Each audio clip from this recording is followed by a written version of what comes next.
On est parti du constat qu'on avait beaucoup d'images du cerveau de sujets sains et finalement très peu d'images de sujets malades.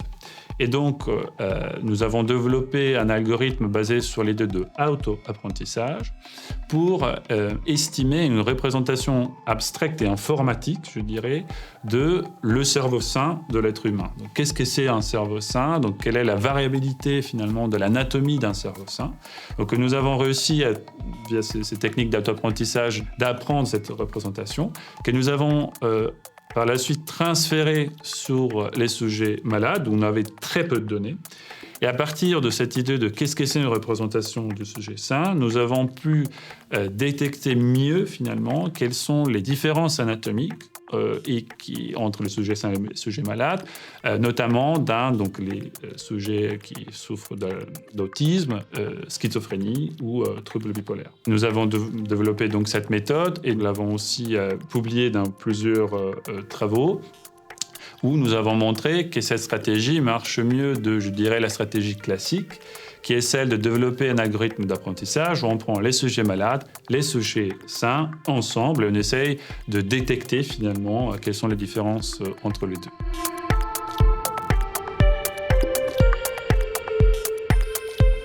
Une collaboration qu'on a commencé il y a un peu plus de 10 ans maintenant avec Columbia University autour des scanners du poumon et l'exploitation de ces grands volumes de données pour la caractérisation plus fine et précise que ce qu'ils faisaient jusqu'à maintenant de la dégradation du tissu pulmonaire qui caractérise l'emphysème. L'avantage, c'était que Columbia University était un des centres d'acquisition de grandes cohortes d'images destinées à être partagées pour la recherche, avec 2 questions ouvertes, qui est comment mieux quantifier et localiser où est l'emphysème dans ces millions de pixels qui représentent le tissu pulmonaire.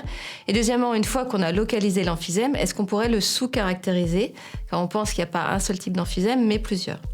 Et donc on s'est attaqué à ces 2 tâches, un avec un algorithme de segmentation d'emphysème qu'on a développé avec eux et qu'ils ont validé comme étant précis au niveau du suivi individuel de patients dans le temps. Et deuxièmement, une fois qu'on savait où était l'emphysème, on l'a sous-caractérisé en termes de signature visuelle, de texture ou signature radiologique, comme on dit, et par des algorithmes d'apprentissage statistique et de ce qu'on appelle du clustering.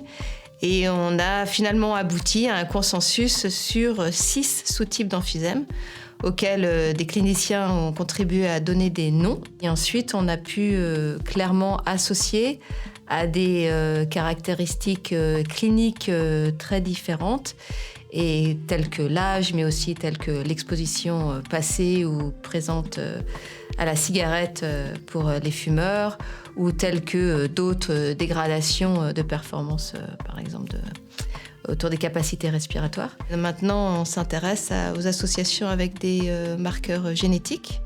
Et ensuite, on va s'intéresser aussi très prochainement à l'association avec des dégradations au niveau de l'arbre des bronches pulmonaires, qui est quelque chose de beaucoup plus difficile à aller explorer et repérer dans ces images.